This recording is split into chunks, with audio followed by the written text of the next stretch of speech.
So I spent over $1,000, well over $1,000, and many, many years of my life discovering the one big testosterone truth that so many people don't seem to realize. To me, it seems kind of intuitive and, I don't know, logical. Maybe that's because of my fitness background, and I've been into this for many, many years.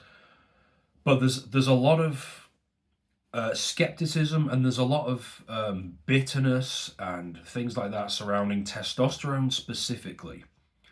People seem to be aware of the fact that you can gain body fat and lose body fat. You can gain muscle and you can lose muscle.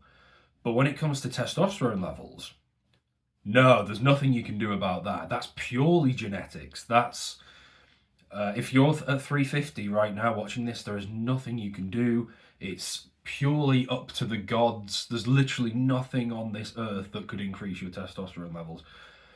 I don't know why people want to believe that, but it seems like people want to believe that. So I spent over $1,000 because I had many, many blood tests over the years, and clients who I've worked with have done the same thing or very similar. Kind of, they've not done as many as me, but they've done blood tests before and after. They've seen the before and afters. They've gone from 300 to 700. They've gone from 250 to 750. They've gone from 300 to 850. And the big testosterone truth that I'm trying to get at here is that nobody's genetics changed in that time. My genetics did not change. My client's genetics did not change. Genetics takes thousands of years to change. They don't happen overnight like that. It wasn't genetics, it was their lifestyle, their behaviors, and their life choices. But they knew which behaviors to change because of their blood work. Their blood work wasn't just testosterone and free testosterone. It was also SHBG, estradiol, cortisol, luteinizing hormone, follicle stimulating hormone, prolactin, and then the guys who really nail it are the ones who get their vitamins and minerals tested as well. Because quite often I've seen things like selenium, manganese, B1, B3 deficiencies, and these are all going to play a role. And again, this has nothing to do with genetics. It has nothing to do with luck.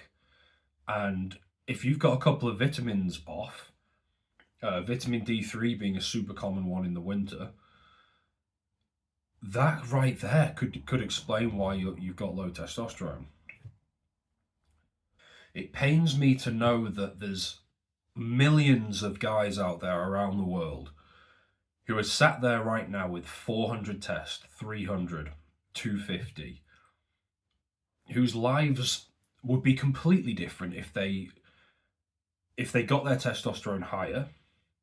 Their lives would be different in the sense that they'd have more energy, they'd have more drive, they'd have better mental health. You see people killing themselves, and it's always men as well who commit suicide. And it's just like, if these guys got their hormones checked, I do think it would make a big difference, and there'd be a lot less of that. Obviously, you've got external factors, things like people have very, very tough times, but when your hormones are truly on point, it's difficult to feel bad for long periods of time. Your brain just works differently. Whereas when you've got messed up hormones, your external life can actually be really good, but if you're really low on testosterone and or really low in estrogen, you're going to feel pretty depressed pretty quickly, even if your life is good. But all these guys need to do is get a blood test, see where their current weaknesses are, and get the minerals and vitamins tested as well. And within months, they could have doubled their testosterone. It's got nothing to do with genetics. And I don't know how many times I have to say this, but like, as depression rates are going up, as suicide rates are going up, particularly in men, and more and more guys are having things like erectile dysfunction. Yeah, they literally can't maintain an erection anymore. So bedroom performance is going down. These trends are continuing.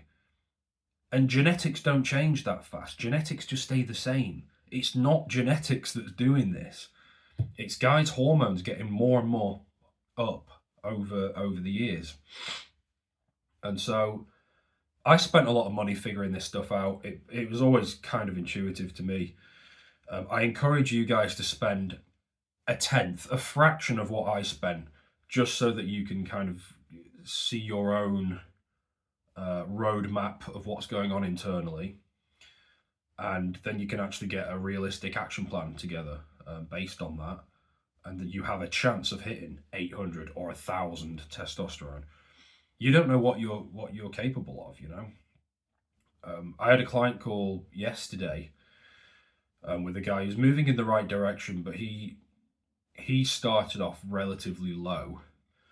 But I could tell immediately that his hemoglobin and a couple of other things were a little bit off. And I could tell straight away that he was doing too much endurance training.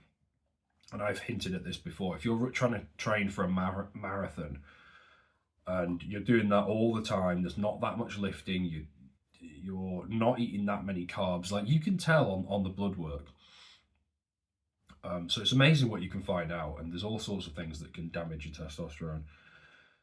But the truth is, there is way more you can do about it than you realize. Similarly to your body fat percentage, you are absolutely in control of what you do and don't put into your mouth, which means you are absolutely in control of your body fat percentage.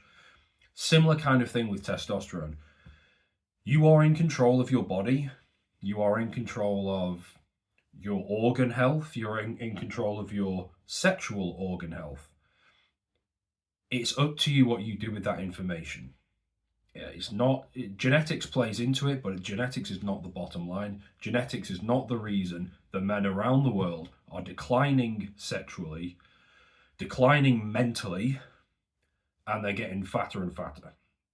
That's nothing to do with genetics. So that's the one testosterone truth.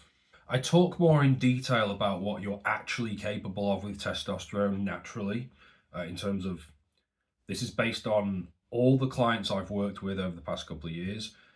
It's not 1,200 nanograms per deciliter. I never claimed that to be the case within 3 weeks or something. I've had a lot of stick on the internet over the past few months as more people watch my stuff. What you are capable of is about 800 to 1,000 within a few months. That is very, very doable. I've done it many, many times, but I go into more detail on this video here. Check it out. I think you'll find it very, very useful.